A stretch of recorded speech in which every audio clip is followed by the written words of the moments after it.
Welcome back to our channel. Today, we're diving into a topic that can help you double your garden's size without spending a dime on new plants. Yes, you heard it right. We're talking about plant propagation, the beginner's guide to turning one plant into many.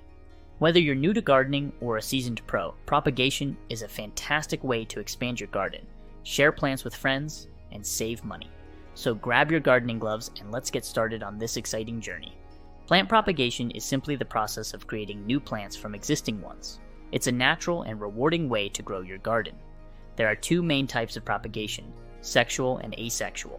Sexual propagation involves growing plants from seeds, while asexual propagation uses parts of the parent plant, such as stems, leaves, or roots to produce new plants. Today, we'll focus on asexual propagation because it's often faster and ensures the new plants are true to the parent plant. Before we dive into the methods, let's talk about the tools you'll need. For successful propagation, gather the following: sharp, clean pruning shears or scissors, small pots or seed trays, potting mix or a suitable growing medium, rooting hormone, optional but helpful, plastic bags or a humidity dome, and labels and markers. These tools will help you prepare and care for your cuttings, ensuring they have the best chance to thrive. One of the most common and straightforward methods for creating new plants is stem cuttings. To begin, select a healthy plant that is free from disease or pests. Choose a non-flowering stem about 6 inches long, as flowers can divert energy away from root development. Using clean, sharp pruning shears or scissors, cut the stem just below a node, which is the part of the stem where leaves attach and can be identified by small bumps or rings. Prepare the cutting by removing the leaves from the lower part of the stem, leaving a few leaves at the top. This helps the cutting focus its energy on developing roots. If desired, dip the cut end in rooting hormone, a powder or liquid that stimulates root growth to increase the chances of successful propagation. Next, insert the cutting into a small pot filled with moist potting mix, ensuring at least one node is buried in the soil. Cover the pot with a plastic bag or place it under a humidity dome to retain moisture, and place it in a warm, bright location out of direct sunlight. After a few weeks, roots should develop. You can check by gently tugging on the cutting to feel for resistance. Plants like pothos, geraniums, and rosemary propagate well using this method. Leaf cuttings are another easy way to propagate new plants, especially for succulents and some houseplants. Start by selecting a plump, healthy leaf from the parent plant. Gently twist or cut the leaf from the plant, ensuring it comes away cleanly without tearing. Allow the cut end to dry and callus over for a day or two to prevent rot. Once calloused, place the end of the leaf into a pot filled with succulent or cactus mix, pressing it lightly into the soil. Water the soil lightly to keep it moist but not soggy, and place the pot in a location with indirect light. In a few weeks, new roots and tiny plants should begin to form at the base of the leaf. This method is particularly effective for plants like jade, echeveria, and snake plants. Division is a highly effective method for propagating plants that grow in clumps, such as hostas, ferns, and ornamental grasses. This technique involves separating a large established plant into smaller sections, each of which can grow into a new plant. Here's how to do it in detail. The best time to divide most clump-forming plants is during their dormant season, typically in early spring or fall. This timing minimizes stress on the plants and allows them to establish roots before the growing season. Begin by thoroughly watering the plant you intend to divide a day or two before the process.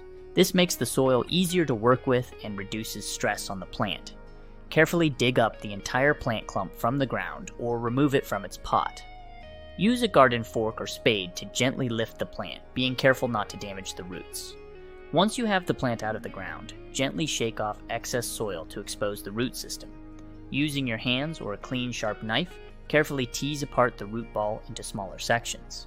Ensure each section has a healthy portion of roots and at least one shoot, the part of the plant that grows above ground.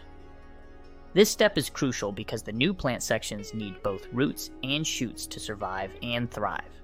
Before planting the new divisions, prepare the new location or pots by ensuring the soil is well drained and enriched with compost or organic matter. If planting in pots, use a high-quality potting mix. Plant each section at the same depth as the original plant. This means that the crown, the part where the stem meets the roots, should be at ground level. Firmly press the soil around the roots to eliminate air pockets and provide stability. Water the new divisions thoroughly immediately after planting. This helps settle the soil around the roots and ensures good contact between the roots and soil. Keep the soil consistently moist, but not waterlogged, until the plants are well established. Apply a layer of mulch around the new plants to help retain moisture, regulate soil temperature, and suppress weeds. Be careful not to pile the mulch directly against the stems, as this can cause rot. Monitor the new divisions closely for the first few weeks. Ensure they receive adequate water and are protected from extreme weather conditions. Over time, the new plants will establish themselves and grow as robustly as the original plant. By following these detailed steps, you can successfully divide and propagate clump-forming plants. Division not only allows you to multiply your plants, giving you more to enjoy or share, but it also revitalizes older, crowded plants, promoting healthier growth and flowering. Air layering is an advanced yet highly effective method for propagating woody plants, such as figs, camellias, and other trees or shrubs. This technique involves stimulating root growth on a stem while it is still attached to the parent plant. Here's a detailed step-by-step guide on how to successfully perform air layering. Begin by selecting a healthy, mature stem that is about the thickness of a pencil. It's important to choose a stem that is free of disease and has a good amount of healthy leaves. The best time to perform air layering is during the plant's active growing season, typically in spring or early summer. Identify the area on the stem where you want to induce root growth. Using a clean, sharp knife or blade, make a shallow cut around the stem, creating a ring that is about 1 to 2 inches long. The cut should go through the bark and just into the wood of the stem, but not completely through it. This girdling removes a strip of bark and cambium, the layer of tissue just under the bark, which disrupts the flow of nutrients and stimulates root growth at the cut site. Dust the exposed area with rooting hormone powder. Rooting hormone contains growth regulators that encourage root development and increase the chances of successful propagation. You can find rooting hormone at most garden centers or online. Applying rooting hormone is optional, but it can significantly improve the success rate of air layering. Take a handful of damp sphagnum moss and wrap it around the cut area. Sphagnum moss retains moisture, which is crucial for root development. Make sure the moss is moist but not soaking wet, as excessive water can lead to rot. Cover the entire girdled area with a thick layer of moss, ensuring it's snug against the stem. Once the moss is in place, wrap it with a piece of clear plastic wrap or a plastic bag. Secure the plastic wrap tightly at both ends using twist ties, rubber bands, or string. This creates a mini greenhouse effect, maintaining high humidity around the cut area and preventing the moss from drying out. Ensure the plastic wrap is sealed well to retain moisture, but not so tight that it restricts the growth of new roots.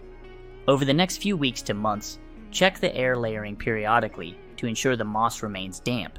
You may need to unwrap and re-moisten the moss if it dries out. Be patient, as root development can take several months, depending on the plant species and environmental conditions. After a few months, you should start to see roots developing within the moss. Once the roots are visible and have grown to a substantial length, typically filling the moss ball, it's time to separate the new plant from the parent. Using a sharp, clean pair of pruners, cut the stem just below the root ball. Carefully remove the plastic wrap and moss to expose the new roots. Plant the newly rooted stem into a pot filled with a well-draining potting mix. Water the new plant thoroughly to help it settle into its new environment. Place the new plant in a warm, bright location, but out of direct sunlight. Keep the soil consistently moist, but not waterlogged, as the plant establishes itself. Gradually acclimate the new plant to outdoor conditions if you plan to transplant it into the garden. Air layering requires patience and careful attention to detail, but it can produce large, ready-to-grow plants that are clones of the parent. This method is particularly useful for propagating woody plants that are difficult to root from cuttings or seeds. By following these steps, you can successfully propagate new plants and expand your garden with minimal cost. And there you have it, 4 simple methods to propagate your plants and double your garden. Whether you're starting with stem cuttings, leaf cuttings, division, or air layering, these techniques will help you expand your garden, share plants with friends, and enjoy the satisfaction of growing new life. If you found this video helpful, don't forget to give it a thumbs up, subscribe to our channel, and share your propagation success stories in the comments below. Happy gardening, and see you next time.